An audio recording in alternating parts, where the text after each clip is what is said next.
Bonjour, j'espère que vous allez bien. Première vidéo pour la Côte d'Ivoire à la demande de certains Ivoiriens. La première chose pour la Côte d'Ivoire, c'est que j'aurais aimé, et ce n'est pas tard, mais j'aurais aimé que, au lieu de la collaboration entre la Côte d'Ivoire et la France, ce soit plutôt la Côte d'Ivoire et la Russie. J'aurais aimé que ce soit la Russie qui travaille avec la Côte d'Ivoire plutôt que la France. Les Russes ont beaucoup plus de sérieux. C'est sûr qu'avec eux, quand tu veux travailler avec eux, si tu veux travailler avec eux, tu vas devoir être très sérieux, vigoureux. Tu vas devoir montrer ton plein potentiel si tu veux qu'ils te respectent.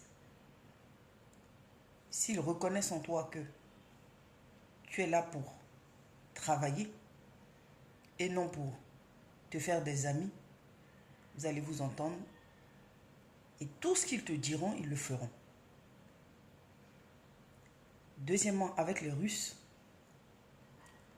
on n'aurait pas eu en Côte d'Ivoire ce problème d'homosexuel à tout va. Parce que les Russes eux-mêmes détestent l'homosexualité.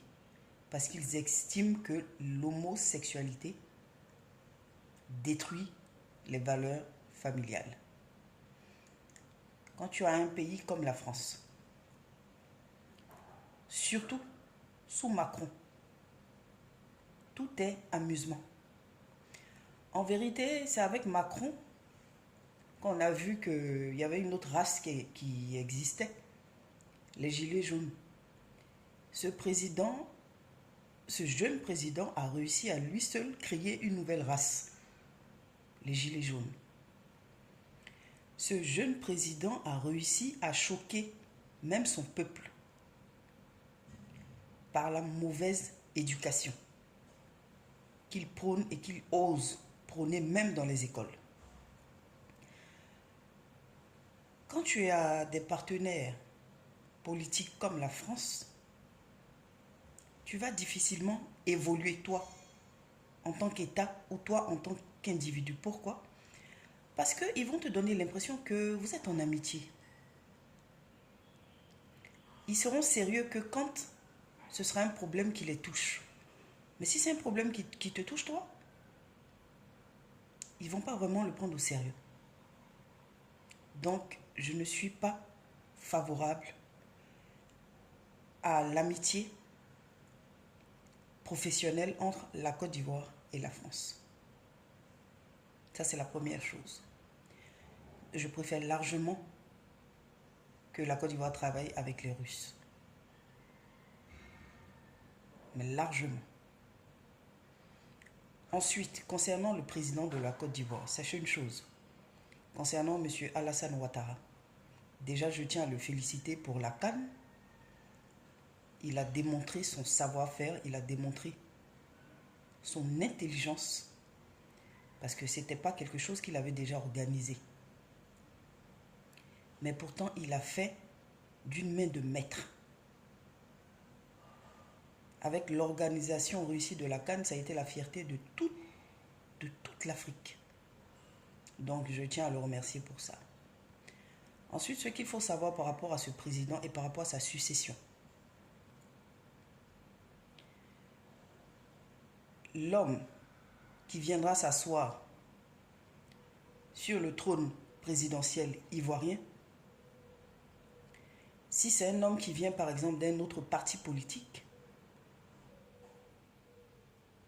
cet homme-là va arriver jusqu'à douter de sa propre masculinité ou de sa propre virilité, tellement il va en baver.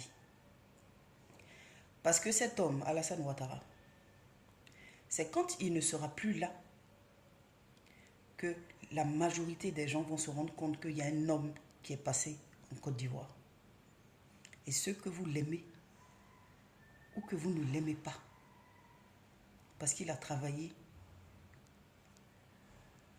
il a donné de sa personne, il a donné de son être, comme si sa vie en dépendait. Il a tout sacrifié pour pouvoir être président de la Côte d'Ivoire. Il s'est battu, il a dépassé ses propres limites pour pouvoir être président de la Côte d'Ivoire. Et ça s'est fait même sur le plan spirituel et sur le plan mystique également. À tel point qu'il a dompté le trône présidentiel. Il a dompté ce trône. C'est pour ça que je dis, la personne qui va s'asseoir sur ce trône après lui, si ce n'est pas quelqu'un qui vient de son parti politique, que c'est quelqu'un qui vient d'un autre parti politique, cette personne-là va arriver jusqu'à douter d'elle-même. Si c'est un homme qui est intelligent, travailleur, vigoureux, dans un premier temps, il va perdre sa vigueur. Parce que le trône présidentiel risque de le rejeter dans un premier temps. Pourquoi? Parce que Alassane Ouattara a réussi à dompter ce trône.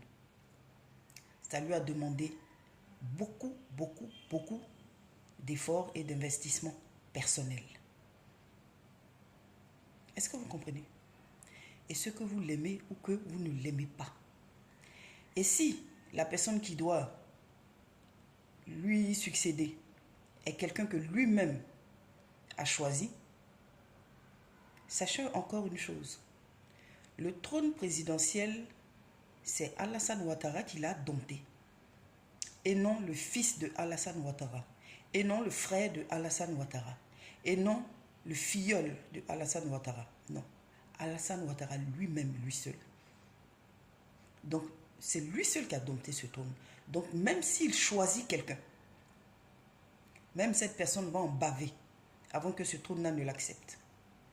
Tellement que ce monsieur, Alassane Ouattara, a dompté ce trône-là sur le plan mystique. Vous croyez que le siège présidentiel, c'est du jeu? Le siège présidentiel est comme quelque chose de vivant.